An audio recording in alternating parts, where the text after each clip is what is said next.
Čau lidi, tady je Nofre, já vás vítám u druhého videoblogu. Z začátku bych se chtěl mluvit, že jsem nenahrál žádné nové video.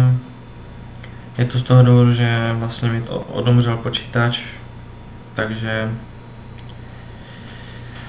hlavně paměť mi tak odumřela, nevím proč, prostě nechce se to zapnout, takže čekám na nový počítač, teda na novou paměť, se kterou to bude lepší v tom, že budu moct nahrávat delší videa a takové prostě různé věci.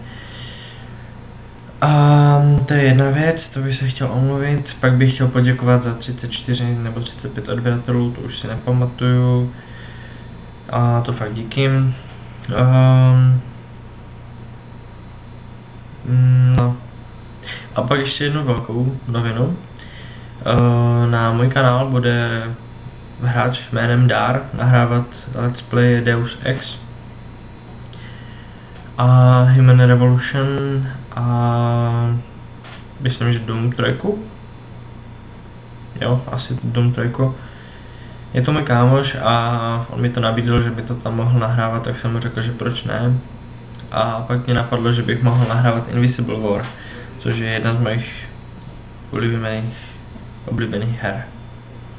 Takže když tak mi pošlete zprávy jako vždycky, nebo komentujte videa, co chcete po mně a já to udělám. U těch her samozřejmě. A to je tak myslím všechno, takže zatím čau a naslyšenou dalšího videa.